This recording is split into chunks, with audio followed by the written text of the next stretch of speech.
গুজরাটে আমাদের সিলভাসা শহরের একটা নামকরা ভেজ রেস্টুরেন্ট হলো রঙ্গোলি। কোনো প্রকার ননভেজ আইটেম কিন্তু এখানে পাওয়া যায় না। রঙ্গোলির খুব পপুলার একটা আইটেম বলতে পারো পনির চিলি। আমি নিজে পনির খুব একটা ভালো খাই না, কিন্তু রঙ্গোলি থেকে কয়েকবার খেয়েছি।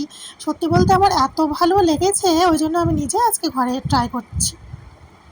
তো ইনগ্রেডিয়েন্টস তোমরা দেখেই নিলে। এখন পনিরটাকে কোট করার জন্য নিয়ে নিচ্ছি 2 চামচ কর্নফ্লাওয়ার, 1 চামচ ময়দা, একটু সামান্য লবণ আর হাফ চামচ গোলমরিচ গুঁড়ো। এখন এই ড্রাই মিক্সচারটাকে ভালো করে মিশিয়ে নিচ্ছি। আর পনির আমার রয়েছে 200 গ্রাম, তোমরা যে কোনো পরিমাপেই নেবে। আর এই শেপে কেটেছি তার কারণ রঙ্গোলিতে এইভাবেই কাটা হয়, তোমরা যে কোনো শেপেই কাটতে পারো। আমি তো পুরো টোটালটাই কপি করেছি, মানে খাওয়ার পর আমার যেমন লেগেছে মুখে আর কি সেরকমই। আর লাল মতো যে গোলাটা দিলাম এটা হচ্ছে কাশ্মীরি লঙ্কা, একটু সামান্য জলে গুলে দিয়েছি। তোমরা থাকলে দেবে, না থাকলে একটুখানি টমেটো সস হয় না, সামান্য জলে গুলে নিয়ে দিয়ে দেবে। শুধুমাত্র ওই ড্রাই পাউডারটা, মানে যাতে পনিরের গায়ে ভালোভাবে কোট হয় সেজন্য। আর এখন পনিরটাকে ফ্রাই করতে হবে, তো তার জন্য কড়াইতে খুবই অল্প তেল দিয়েছি, যেহেতু এটা ডিপ ফ্রাই তো হবে না। আর পনির তো ডিপ ফ্রাই একদমই ভালো লাগে না খেতে, জানোই তো। কড়াইতে তেল তো অল্প দিয়েছি, আর আজ কিন্তু খুবই ধিম আঁচে রাখবে, যেন খুবই মানে অত্যন্ত পরিমাণে যেন তেলের তাপমাত্রা বেশি না থাকে। তো এখন দেখো উল্টে পাল্টে চারপাশ বেশ সুন্দর করে ভাজা করে নিয়েছি।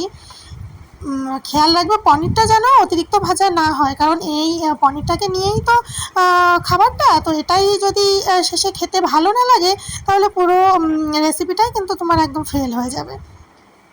তো দেখো এখন পনিরটা ভেজে উঠিয়ে নেওয়ার পরে সামান্য তেল নেবে কড়াইতে। তেল বলতে ওই ভেজে উঠিয়ে রাখার পরে যদি অনেক বেশি তেল থাকে তাহলে খানিকটা কেটে রেখে দেবে। আর ওই 1 চামচ 1 টেবিল স্পুন তেলই যথেষ্ট রান্নাটার জন্য। তো তেলে তারপর রসুন কুচি, আদা কুচি দিয়ে সেটা একটু গোল্ডেন ব্রাউন হয়ে এলে এখন পেঁয়াজ আর ক্যাপসিকামটা দিয়ে দিচ্ছি। আর এটা যাতে একটু তাড়াতাড়ি ফ্রাই হয় ওই জন্য সামান্য লবণ দিয়ে নিচ্ছি। এইভাবে কেটেছি, যেহেতু এটা চাইনিজ আইটেম, রঙ্গোলিতে না এইভাবেই কাটা হয়, জানো তো। আমি মানে বলছি না পুরো টোটালি কপি করেছি, তোমরা আবার ভেবো না যে আমি হয়তো ওখান থেকে শুনে জেনে এসে করছি। এটা তো ঠিক যে কোনো বড় রেস্টুরেন্ট থেকে কখনোই তারা নিশ্চয়ই রেসিপি বলবে না। আমি খাওয়ার পরে আমার মুখে ঠিক যেমনটা লেগেছে আমি সেটাকেই তুলে ধরে পুরো কপি করেছি। আর সত্যি বলতে হ্যাঁ, আমাদের তো খাওয়া হয়ে গেছে, এটা এত টেস্টি হবে আমি নিজেও ভাবিনি। মানে আমার এই মাছ মাংসর থেকে বাইরে তো কিছু ভাবতেই পারতাম না এতদিনে। আর এখন শুধু মনে হয় ঘরে মাছ মাংস না এনে রেখে যদি একটু পনির আর ক্যাপসিকাম থাকলে যখন তখন মন চাইলেই বানিয়ে নেওয়া যায়। তো দেখো পেঁয়াজ আর ক্যাপসিকামটা একটু হালকা শ্যালো ফ্রাই হয়ে এলে এখন যেটা অরেঞ্জ কালারে দিয়েছি এটা কিন্তু কোনো ইয়েলো বা রেড বেল পেপার নয়, এটা হচ্ছে টমেটো। টমেটো ঘরে আমার সবসময় থাকে, আর আমি ইয়েলো বা রেড বেল পেপার কিনিও না। আমার শুধুমাত্র গ্রিন কালার ক্যাপসিকাম থাকলে আমার অনেক চাইনিজ আইটেম হয়ে যায়। তো এটা টমেটোটা হচ্ছে কাঁচাও না পাকাও না, ওই মাঝামাঝি অবস্থায় মাঝখান থেকে শ্বাস ফেলে দিয়েছি। আর লঙ্কাটা তোমরা ইনগ্রেডিয়েন্টসে দেখেছিলে, তারপর ওটা ভাজা ভাজা হতে হতে লঙ্কাটাও দিয়ে নিয়েছি। আর সস দিয়েছি এখানে 2 চামচ টমেটো সস, 1 চামচ ডার্ক সয়া সস, যে কোনো সয়া সসই দিয়ে নেবে। আর 1 চামচ রেড চিলি সস বা গ্রিন চিলি সস। আর দেবে 1 চামচ ভিনেগার।